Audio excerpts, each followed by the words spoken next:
So today I want to talk about some UFC dark horses because each division has them.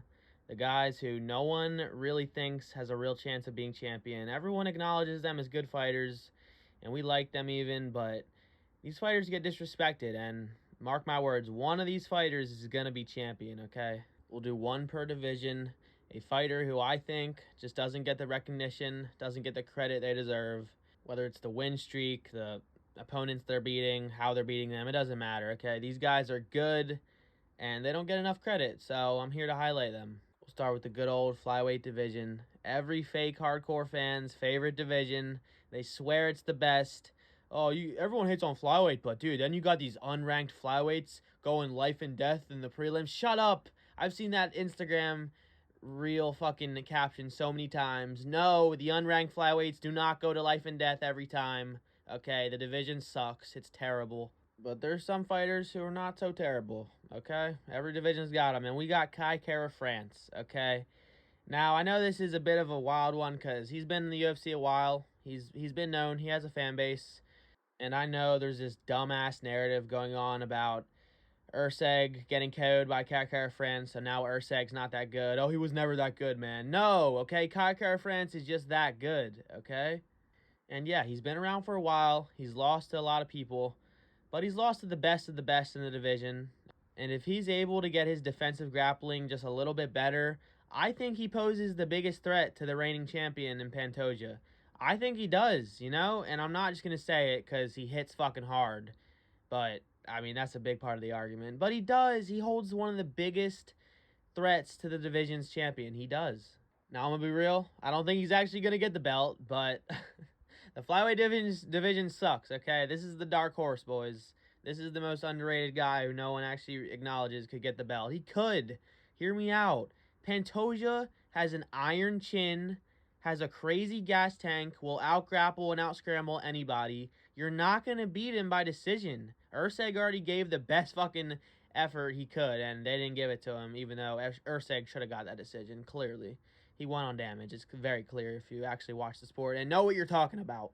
And I know Pantoja always looks like he's gassed within the first 2 minutes of the fight he's in, but he has a good gas tank, okay? It's a fact. You can't deny it. He may not be able to strike while going through the whole fight and keep that gas tank on the feet, but this dude can grapple for five rounds straight. He will out-grapple. He will out-scramble you. I mean, he won't go for ground and pound or subs, but he will take you down. He will control you. He will out-position you for 5 rounds, and no one is going to fucking counter that. There's just nobody. Like, Kai Kara France, he has no chance of even doing that either. The best chance he has is to defend the takedowns, keep it on the feet at all cost, do whatever it takes to keep it on the feet, okay? And whiff them big, meaty fucking hooks that he does, because that's basically all he does. God, I can't believe he beat Urseg. That shit hurts so bad. And honestly, I don't even like Kai Kara France. Like, that's how you know he's actually good on this list. I don't even like him. I hate the dude's face. That face he does when he's about to fight. I know he's rage baiting, and that shit's fucking working, okay? I do not like that guy. But you got to give him the credit. He deserves it. He's really good. He has the most power in the division. His boxing's actually really slick, and his defense is good too. So it's not like he's just going to get KO'd on the feet by Pantoja or some shit. So if he can work on his gas tank, work on actually defensive grappling for 5 rounds straight, then I think he'll actually have a good chance if he's ever able to fight Pantoja for the belt. But I don't know. It might not happen, all right? I mean, he might be next for the belt, maybe. You know, he might not have to fight again. That's what I mean. He might not have to fight again to get a title shot. But I don't know, man. Pantoja, if he beats Kai Sakura, I mean, he might just be one more defense away from moving up and trying at bantamweight. So you never know. This fight may never happen, but if it does, Pantoja, he's fucked, all right? He's not. But Kai poses the biggest threat. That's what I'm trying to get across. Let's move on. Moving on to the bantamweight division, we got Figueiredo, my boy Figgy, okay? And I know you can't really call a former champion in a different weight class dark horse or underrated, because obviously everybody knows what this guy's capable of, what he's done in the sport. He's great. We all acknowledge that.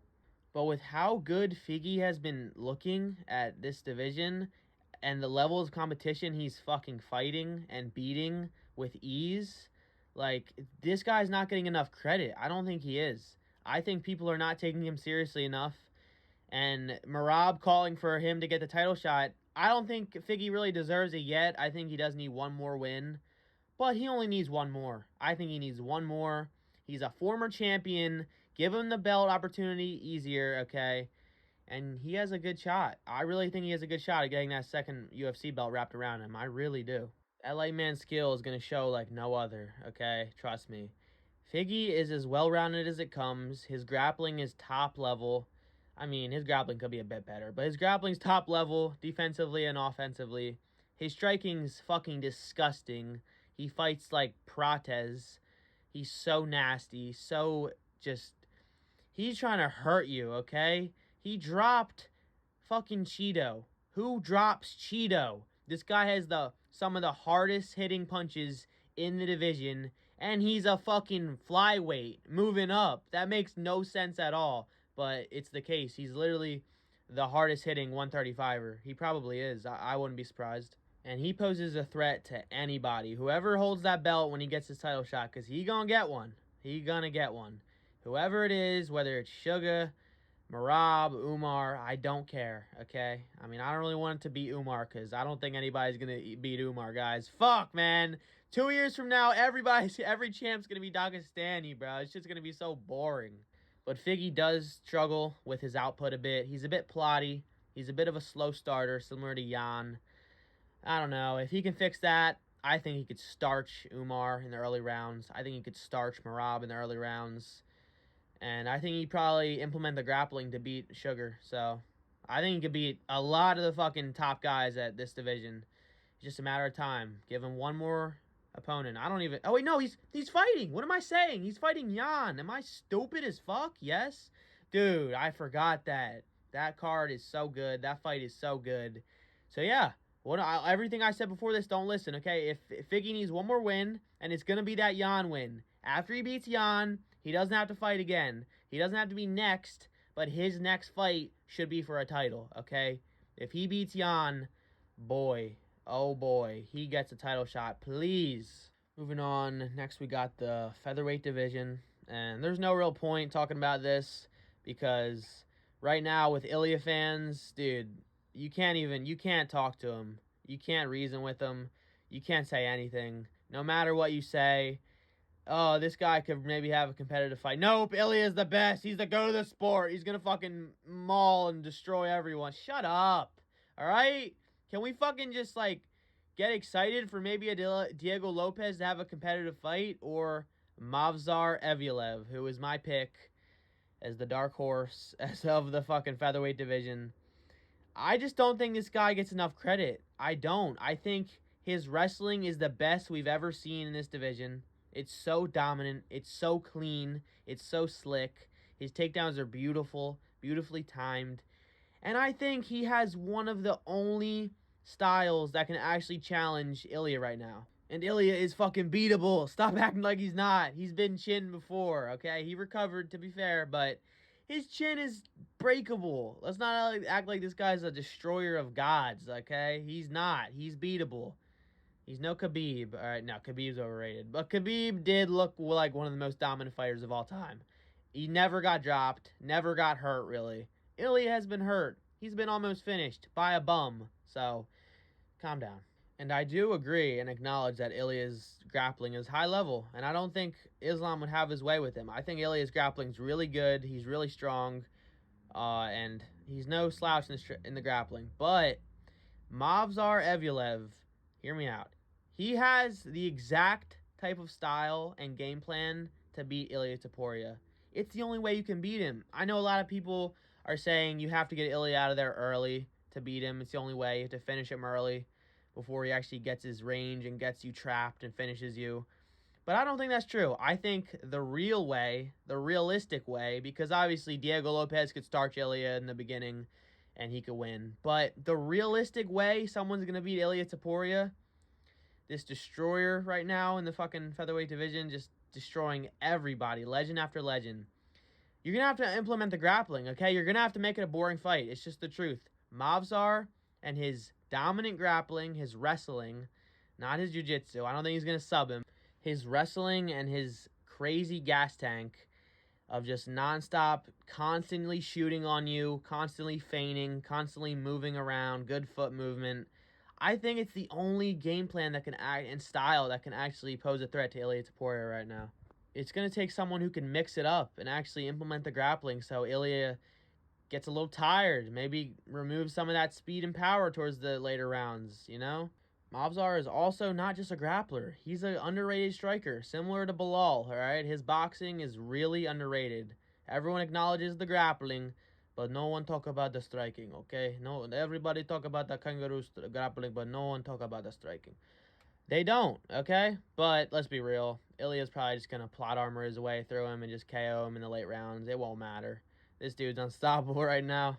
Moving on to the lightweight division. And I'm not going to talk about this one much because I actually don't think lightweight really has a dark horse. But if I were to pick one, if I were forced to pick one for a fucking video idea, I would pick Dan Hooker. I really would. You know, I was doubting Dan Hooker against Gamrot. I really was, man. I thought his grappling was just not going to be good enough. I thought he was going to get controlled too much. But he did win that fight. He out-damaged him. He didn't get controlled as much as people thought.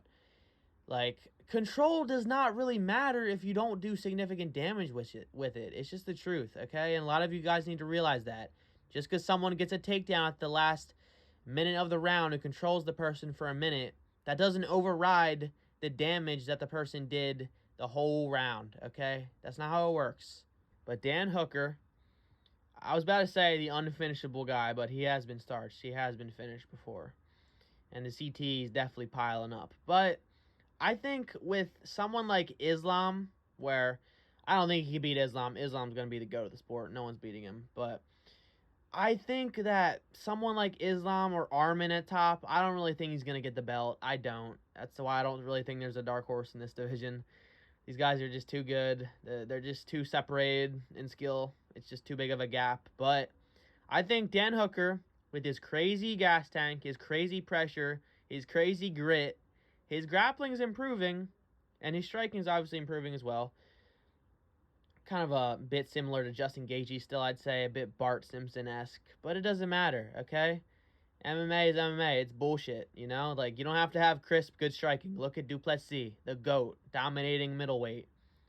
That just proves middleweight's a shit division. But yeah, honestly, Dan's not that far away from a title shot either. Give him one more good win, you could argue he gets a title shot, you know?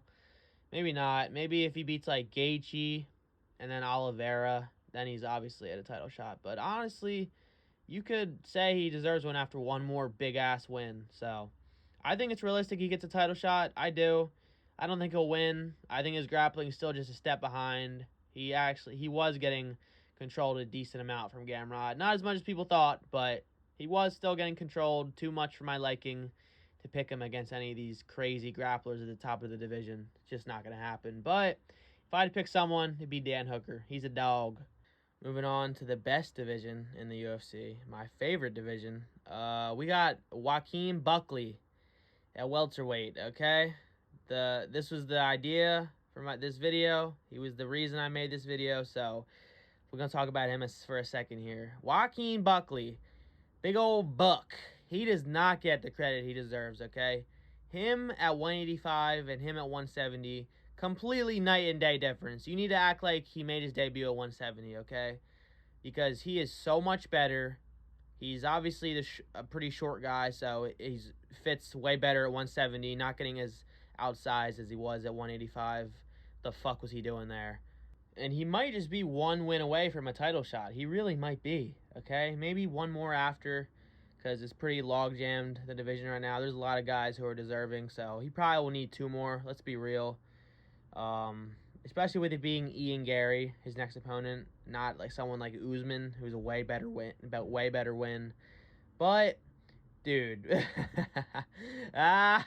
Joaquin Buckley is gonna fucking destroy, absolutely demolish Ian the Cuck Gary, bro. He's gonna fuck his ass up. He's gonna sprint with a big ass, like, dumbass takedown, Chimaev style, except with a lot less speed and athleticism, but still gonna be so dominant. He's gonna run it at Ian, No, a thing that lad can do about it. He's going to fucking take him down, just demolish him. Buckley has looked so impressive at 170 since he came down here. He's on a really good win streak. Has some pretty good names on it too. Knocking out Wonder Boy in his last performance, obviously his most impressive one as of late. Man, what's up with title shots off of fucking Wonder Boy? Shavkat, now Buckley might get one? Nah. This dude is just crazy athletic. And again, he's improved so much over the past year or two. Coming off of his best win, the best performance of his life. He needs to be rewarded, and he kind of was. You know, he got Ian Gary. Pretty easy opponent for him, in my opinion. Ian Gary's grappling is terrible. It's going to get exposed. And he really has gotten his grappling to the highest level of the division, okay? I really think the only guys who can hang with him in his grappling is Bilal and Shavkat. That's it. I think he just out-grapples everybody and just wins the fights because of that by default, if he doesn't knock him out beforehand. I'm not saying he's this world destroyer, okay? I'm probably glazing him way too much, overrating him a bit, but he's really good. He has a fucking chance of getting that belt. Stop disrespecting the Buck. The Buck is going to end the cuck, trust me. Next we got middleweight. Again, I don't care about this division, but Nasruddin Imavov, he's pretty good, all right? No one really knows about him yet, I feel like.